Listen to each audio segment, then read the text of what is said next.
What's up, guys? It really feels like it's been a while, and I'm not even gonna lie, I've missed y'all for real. The energy, the conversations, the way we break things down together. Yeah, I've definitely missed that. But today, we're not easing back in slowly because what's unfolding right now is one of those situations that's layered, messy, and honestly, a bit uncomfortable to even process. So let's get straight into it.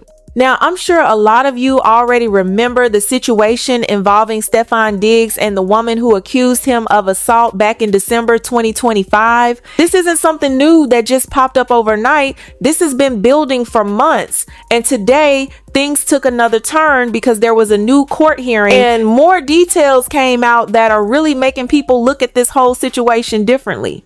But before we even get into what was said today, let me take you back a little, because to really understand where things stand now, you have to understand how everything started. And this is where it gets complicated, because according to Jamila Miller Adams, who is the former chef at the center of all this, her connection with Diggs didn't start as anything serious. She said it began about 4.5 years ago, just a simple Instagram message.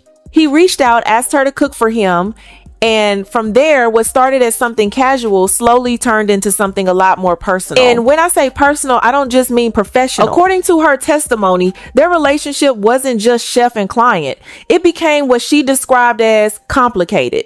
They were friends, they spent time together, and at some point, it turned into a relationship. Now, already you can see how lines start to blur, because when business and personal relationships mix like that, things rarely stay simple. Tank a watch. How would you characterize your relationship with Mr. Diggs? I would say it's complicated. It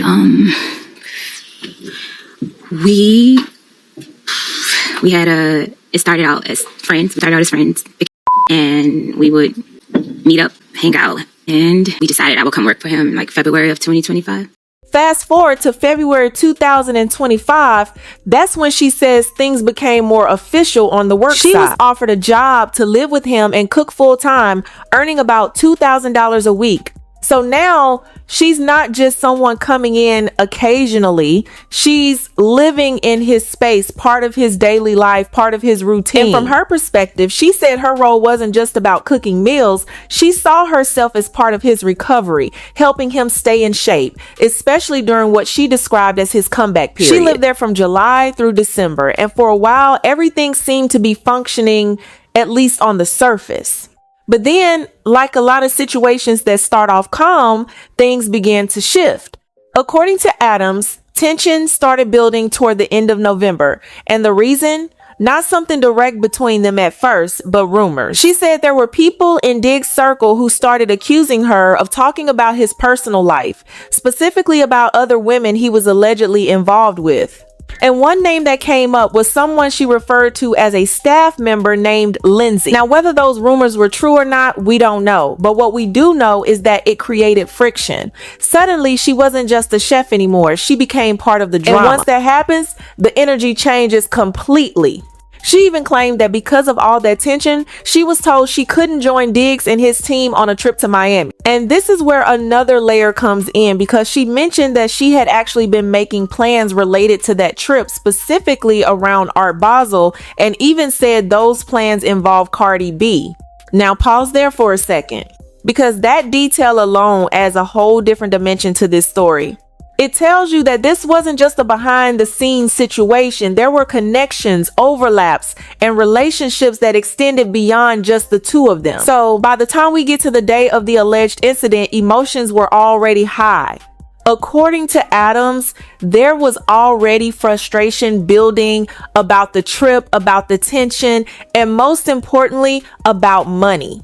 She claimed there was an issue regarding unpaid wages, specifically for a week in November when she said she was asked to vacate her room for guests, but still expected to be compensated. And that's where things reportedly escalated. She described a heated exchange of text messages about her missing paycheck, and according to her, that argument didn't stay digital. She alleged that Diggs came into her room during that conflict and physically assaulted her.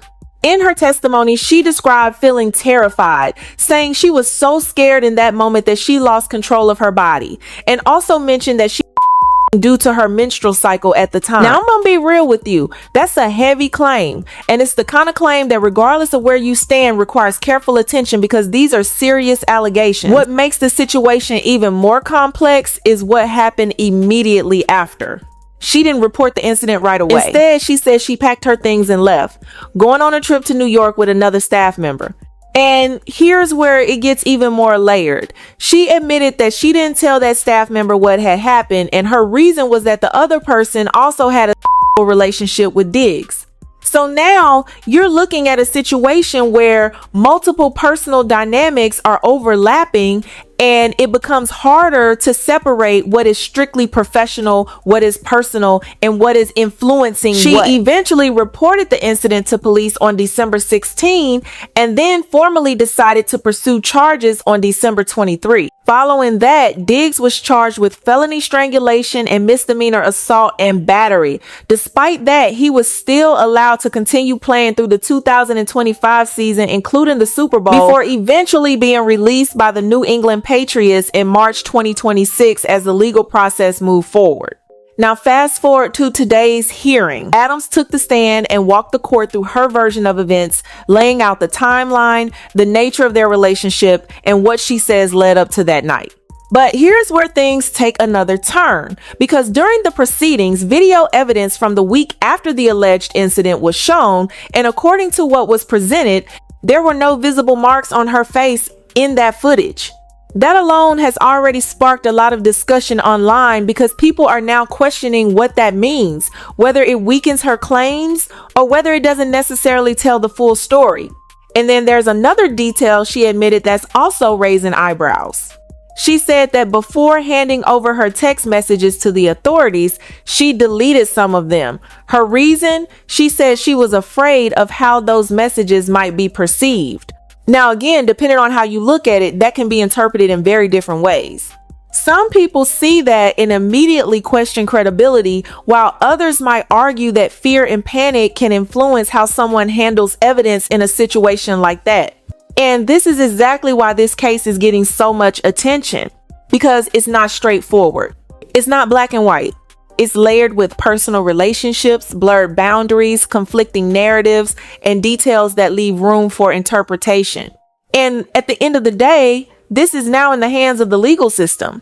So everything we're hearing right now is part of a process that's still unfolding. Now I want to hear from y'all, and I mean genuinely, not just quick reactions, but real thoughts. After hearing everything that's come out so far, how are you processing this situation? Do you feel like the details shared today bring clarity, or do they raise even more questions? Because honestly, this is one of those cases where every new piece of information doesn't just answer things, it complicates them even more. Drop your thoughts in the comments. Let's talk about it properly. And I'll catch you guys in the next one. So y'all, I watched the Steffon Diggs trial today, and it was just so entertaining. And I've been on TikTok watching a lot of y'all's recaps, and I feel like everybody is just really burying the lead. So the thing is that this trial really has nothing to do with an assault. It also has nothing to do with her feeling like she's owed money. All of this has to do with the fact that she's mad because she feels like he chose Lindsay over her. Okay. Now, Lindsay is his assistant who he is sleeping with, allegedly. Chef Mila is his private chef who he is sleeping with, allegedly. And she also said that he's sleeping with the hair braider, which is crazy because when she didn't get to go to Miami, she went to New York, she hung out with the hair braider. So it sounds like Chef Mila knows all the girls who Steffon is sleeping with, but the other girls don't know that he's sleeping with her. So he's sleeping with the hair braider, and she went and stayed with the hair braider for a week, but she said she didn't tell the hair braider because the hair braider has her own situation with him, and she would never tell her that. So basically, Chef Mila's fake, okay? She's fake because she's smelling all up in everybody's face, talking about stuff she was planning with Cardi B when in Miami, and so she was mad because Steffon told her at the last minute that she couldn't go to Miami, and she was planning stuff, you know, with Cardi B. And I was hoping that the lawyer was going to ask her, like, well, did Cardi B know that you were sleeping with her boyfriend, Steffon? But the lawyers didn't ask her that, so we didn't get to find it out. But yeah, I am enjoying this. But Steffon is crazy as hell. He crazy as hell. Like, how you gonna be sleeping with old girl, right? Then you're gonna hire her as your chef, let her move into your house, and you're sleeping with all these other people. Like, how did you think that was gonna work out? You feel what I'm saying? Like, You know girls be tripping, getting to their feelings. You know they gonna like you.